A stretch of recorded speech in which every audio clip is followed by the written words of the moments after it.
Docteur Raja Hatem, cardiologue à l'hôpital connu du Sacré-Cœur de Montréal. Déjà, bonjour. Merci beaucoup pour cette opportunité. Vraiment, vous m'avez un peu montré la salle avant qu'on commence l'entrevue. On a beaucoup parlé, mais c'est vraiment impressionnant de le voir en vrai. Comme vous m'avez dit, c'est pas un endroit que beaucoup de personnes peuvent rentrer, à part bien sûr le personnel médical.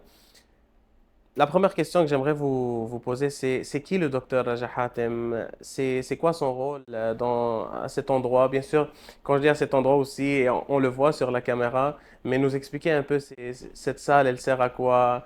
Bien sûr, d'une façon très rapide parce qu'il y a beaucoup d'utilité. Et à quoi ressemble une journée habituelle du docteur Raja? Ben d'abord, bienvenue à l'hôpital Sacré-Cœur de Montréal. Je suis très honoré de faire partie de votre série sur les différentes professions et les différents parcours. Donc, idéalement, on aurait fait cette entrevue en arabe, mais mon arabe n'est pas assez bon pour faire une entrevue La prochaine parfaite. fois. Donc, la prochaine fois peut-être. Donc, mon nom c'est Raja Hatem. Je suis un Syrien d'origine. Je suis né en Syrie à Haleb. Je suis venu ici, j'avais 5 ans. Et j'ai fait tout mon parcours scolaire à Montréal, à l'Université de Montréal un peu plus tard en médecine. Puis aujourd'hui, on se retrouve dans le département d'hémodynamique. Donc ça, c'est la cardiologie d'intervention. Donc tous les patients qui font des crises cardiaques, qui ont des problèmes dans les artères coronaires, donc les artères qui nourrissent le cœur. C'est ici qu'on débloque les artères, qu'on aide les patients, qu'on les sauve de leur infarctus, qu'on fait des réanimations, etc. Donc, effectivement, il n'y a pas beaucoup de gens qui ont la chance de voir l'intérieur d'une salle d'intervention, mais c'est quelque chose qui me fait grand plaisir de vous introduire à mon univers. Merci encore une fois, c'est vraiment un honneur pour nous et on se sent privilégié, c'est sûr, moi et Samir, de venir à cet endroit.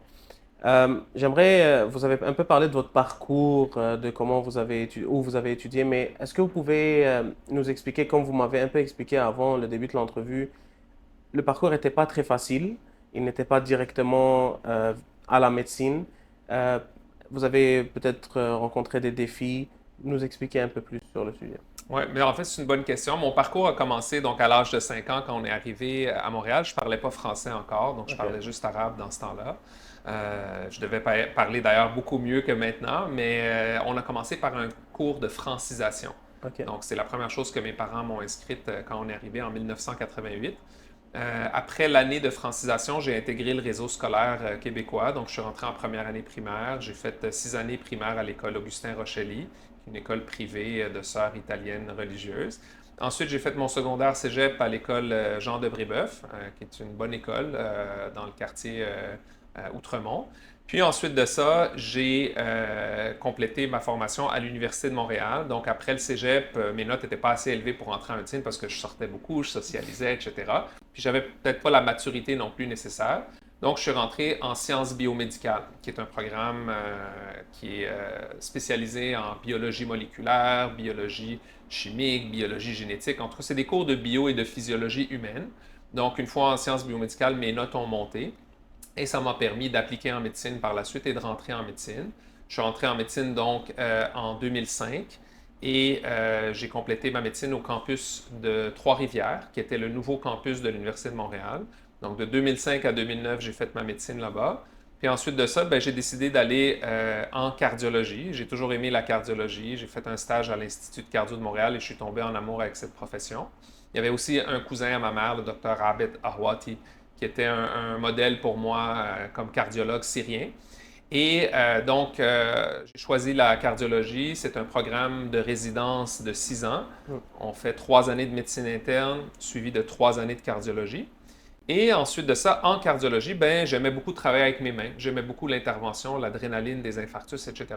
Donc, je me suis surspécialisé en cardiologie d'intervention et j'ai fait ce qu'on appelle un fellowship. Donc, un fellowship, c'est quelque chose qu'on fait après notre résidence lorsqu'on veut travailler dans un milieu universitaire académique, donc faire de l'enseignement, de la recherche, comme à l'hôpital Sacré-Cœur dans le cadre de l'Université de Montréal. Donc, j'ai fait un fellowship en cardiologie interventionnelle. J'ai fait une année ici à Sacré-Cœur. Puis ensuite, je suis allé chercher une formation à l'Université Columbia à New York, où j'ai appris à faire une technique qu'on appelle les CTO en anglais, Chronic Total Occlusion. Donc, c'est un type de blocage dans les artères cardiaques qui demande un type de chirurgie d'intervention spécialisée. Et j'étais un des premiers fellows au monde à aller apprendre cette technique-là à New York. Wow. Et j'ai ramené cette expertise-là ici à l'hôpital Sacré-Cœur. Et depuis 2017, je suis revenu comme patron et j'ai bâti un programme de CTO. Et depuis 2023, je suis aussi le chef de toute la cardiologie d'intervention ici à l'hôpital Sacré-Cœur. Donc, c'est un peu mon parcours académique. Puis ici, on se retrouve donc dans notre département où on fait nos interventions. Alors, comme vous nous l'avez expliqué, vous vous êtes pas juste arrêté à ici, aux études qu'on fait, à la médecine. Vous avez fait beaucoup plus d'études, des recherches et vous avez amené cette richesse, en fin de compte, ici. Quelle fierté pour la communauté, bien sûr, canadienne et syrienne de vous avoir parmi eux. C'est vraiment... vous êtes un ajout incroyable, vraiment. Merci. On a parlé justement des études que vous avez faites, bien sûr, toutes les connaissances que vous avez acquises. Il y a beaucoup de questions que n'importe qui peut, qui n'a pas de, justement les mêmes connaissances que vous, ou les connaissances en médecine, on peut se poser ces questions-là. Parfois, on a certaines peurs, certaines, peut-être, on sent quelque chose dans notre poitrine, on dit peut-être c'est une crise cardiaque, peut-être j'ai un Mhm. problème de cœur, etc., etc. C'est sûr que peut-être on ne peut pas tout distinguer, il y a beaucoup de petits détails, mais est-ce que vous pouvez nous clarifier un peu comment distinguer l'urgent de ce qui n'est pas urgent? Donc, c'est une très bonne question qui est évidemment pas facile à répondre dans une entrevue courte, hein. Ça prend quand même beaucoup d'années de C'est formation sûr. pour avoir la bonne réponse à ça. Généralement, les symptômes inquiétants sont assez sévères. Donc, les gens vont avoir des douleurs qui vont durer plus que 15-20 minutes. Ce n'est pas quelque chose qui dure quelques secondes. Mhm. Même chose pour les palpitations, c'est des palpitations qui vont durer des heures. Et la grande majorité des gens connaissent bien leur corps. Et quand c'est quelque chose qui est complètement hors de l'ordinaire, les gens spontanément vont vouloir consulter. Mhm. Une crise cardiaque, par exemple, c'est quelque chose de très, très douloureux. Les gens, souvent, ils ne vont pas traîner ça à la maison, ils vont appeler le 911 en grande majorité du temps. Donc, première chose, c'est que si on sent un symptôme qui est clairement différent de d'habitude et qui est très sévère en durée et en intensité, bien, il faut appeler le 911. Si c'est un peu moins sévère, on peut appeler le 811 pour parler à une infirmière et l'infirmière va nous référer à la bonne ressource pour continuer l'évaluation. Souvent, les gens vont se faire évaluer par ce qu'on appelle la première ligne, donc soit un médecin de famille, une infirmière praticienne ou un urgentologue. Puis si ces personnes-là de la première ligne jugent que c'est important de voir un cardiologue, bien ensuite, ils vont nous faire une référence pour notre département. Puis c'est là qu'on se rencontrerait. Puis ensuite de ça, bien, on va décider si on doit faire d'autres tests ou pas et continuer l'investigation. Vous avez aussi parlé de l'anxiété, le stress du travail. Qu'est-ce que peut-être la pression de n'importe quel emploi chez quelqu'un peut causer justement Mhm. sur la santé d'un cœur? Est-ce que ça affecte réellement la santé? À quel niveau? Après combien de temps? Mhm. En fait, tout ce qui est santé mentale, donc la charge mentale, le stress, le burn-out, juste le quotidien de beaucoup de gens, peut donner des symptômes cardiaques.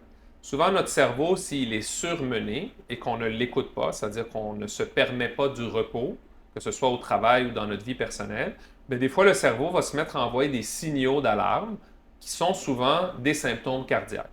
Et c'est une manière subconsciente pour le corps de nous réveiller et de nous dire, hey, donne-moi un break, j'ai besoin de me reposer, j'ai besoin de calme.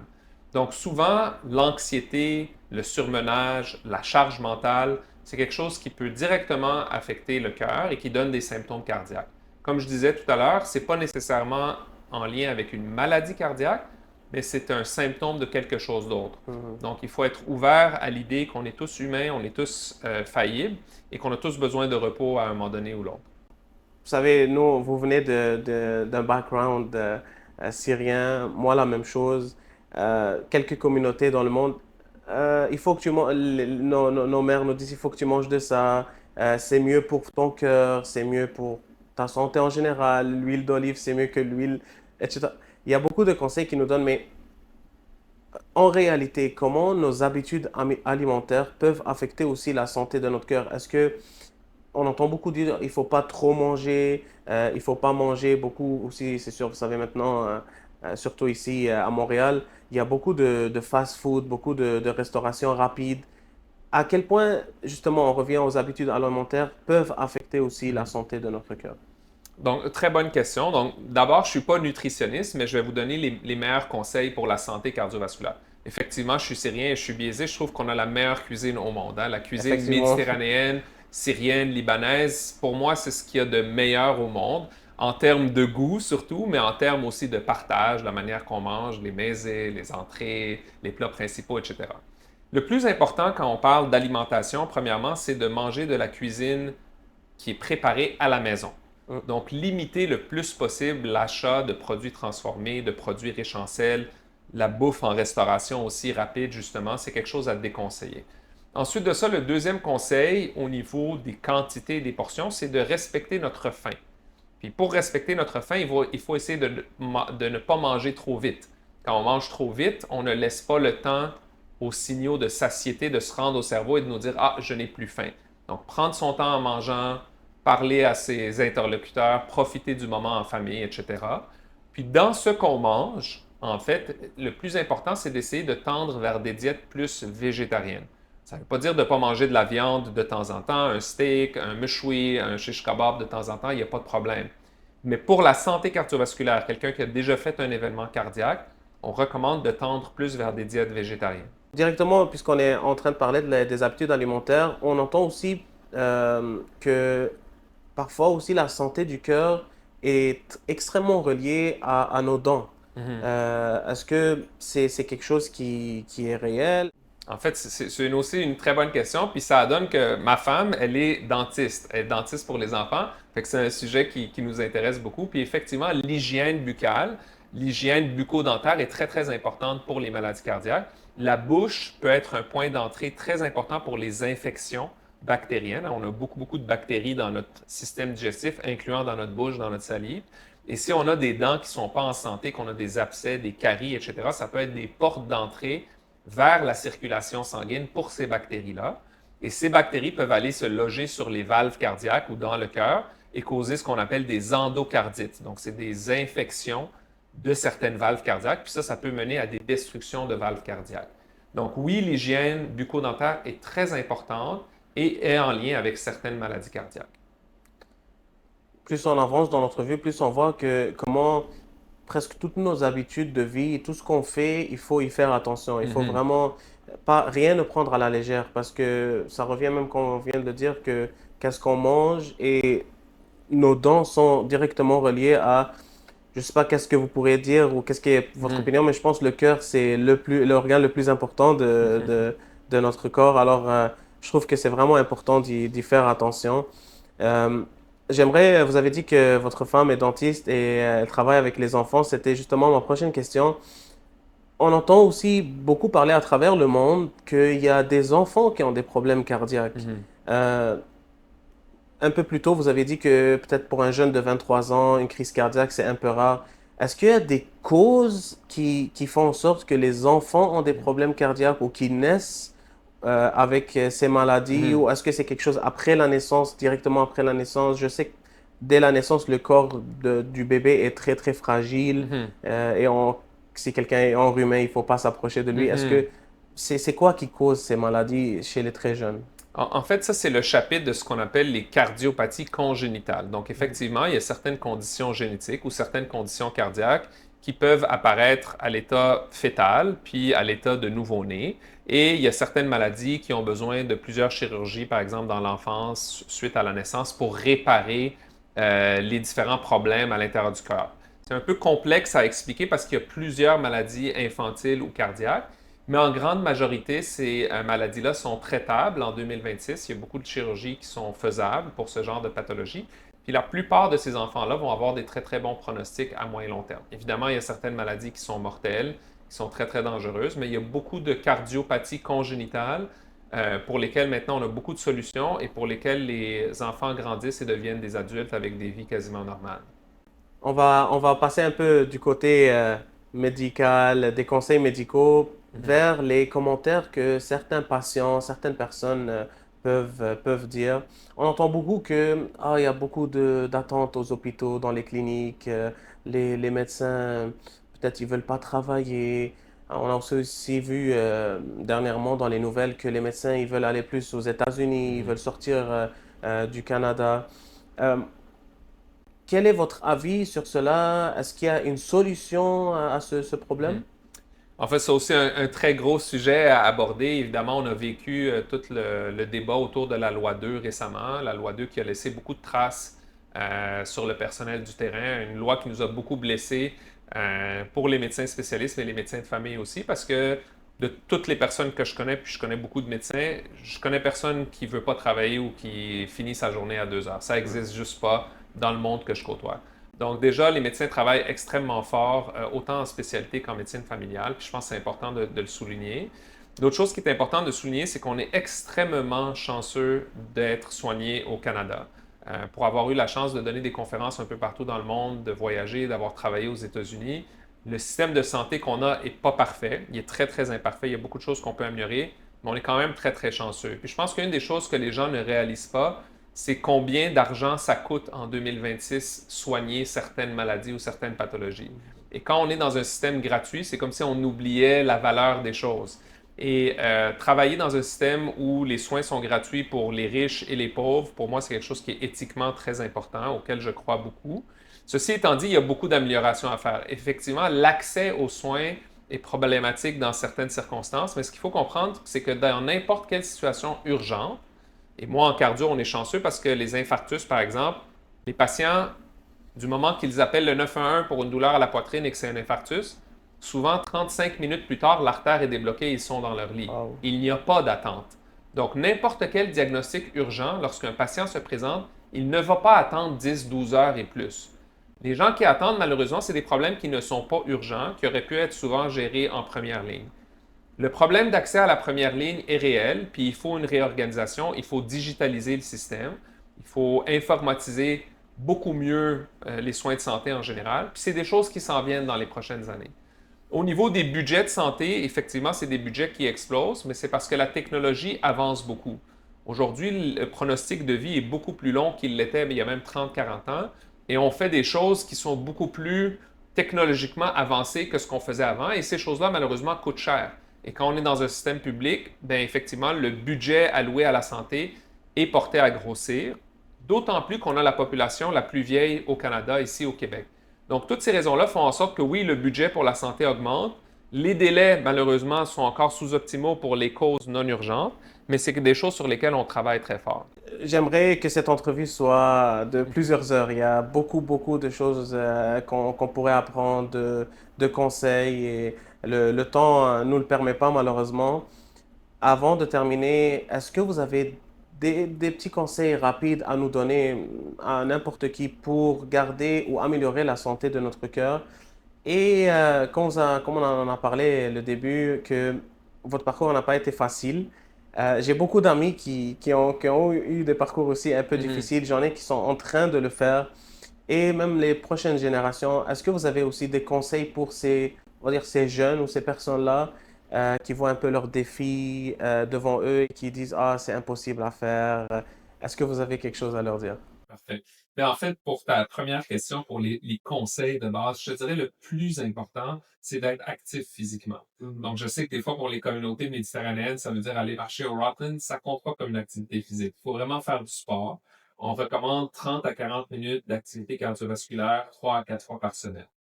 Ensuite de ça, ne pas fumer. Donc, ça, c'est le deuxième conseil le plus important pour la santé cardiovasculaire. Puis ensuite de ça, l'alimentation, qu'on a discuté un peu. Pour ce qui est de mes conseils pour, par exemple, quelqu'un qui est au secondaire, au cégep, qui veut rentrer en médecine, parce qu'on le sait, chez les Syriens, les Libanais, t'es soit ingénieur, docteur ou médecin.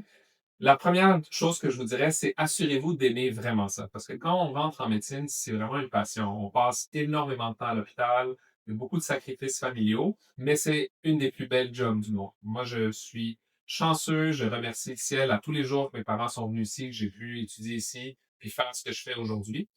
Puis je vous dirais, si vous avez ce rêve-là, que vous aimez vraiment ça, ben persistez. C'est le mot que je vous dirais, parce que même si vos notes sont pas assez hautes au cégep, au secondaire, il y a d'autres manières de le faire. Vous pouvez choisir un bac, prendre des parcours un peu plus longs, même commencer à travailler un peu, puis après ça, réappliquer. C'est sûr que c'est difficile de rentrer en médecine, puis ça prend de l'énergie, ça prend de la discipline, ça prend beaucoup de travail. Mais quand on aime ce qu'on étudie, ben souvent les notes vont suivre. Donc ça, c'est mon conseil. Persévérer, persister, parce que c'est un des plus beaux métiers au monde. Puis, vous allez voir, même si ça a l'air d'être très long, moi, j'ai passé 15 ans à l'université, mais ça a passé comme ça. Donc, don't look back, allez-y à 100%, puis pensez que vous allez faire ça pendant des dizaines d'années dans votre vie plus tard comme carrière. Donc, c'est très important de bien choisir sa carrière. Je finirai sur une note. Moi, il y a un patron qui m'a dit dans la vie, tu as besoin de deux choses pour être heureux. La première, c'est que quand tu te lèves le matin, il faut que tu aies hâte d'aller au travail.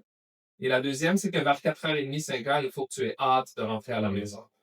Si tu as ces deux aspects-là, ben, tu es quelqu'un d'heureux, un être humain heureux. Ça veut dire que ta vie personnelle et ta vie professionnelle sont équilibrées. Puis, je dirais que pour les jeunes Syriens, Libanais, etc., écoutez vos parents. Souvent, quand on est jeune, on dit «Ah, il dit n'importe quoi, il vient d'une autre époque», mais nos parents ont souvent raison. On a des belles valeurs dans notre communauté. Puis c'est quelque chose, moi, qui m'a aidé beaucoup, beaucoup dans mon cheminement. Ce cheminement dont vous nous avez parlé, je le vois, et toutes vos patients, c'est sûr qu'ils le voient, ont donné un très beau résultat. Bien sûr, vous avez parlé des parents, c'est sûr qu'ils ont affecté votre vie d'une très bonne façon, et vous êtes en train de sauver des vies. Alors, c'est vraiment quelque chose d'incroyable. Je vous remercie encore une fois pour votre temps. Vous avez un horaire très chargé, mais vous nous avez donné votre temps pour faire cette entrevue. J'espère que ces conseils et les questions qu'on vous a posées vont servir à beaucoup de personnes. Je vous souhaite tout le succès, vraiment, toujours la santé, bien sûr, et j'espère qu'on va avoir beaucoup plus d'opportunités avec vous dans le futur. Merci, Joseph. Merci beaucoup, papa.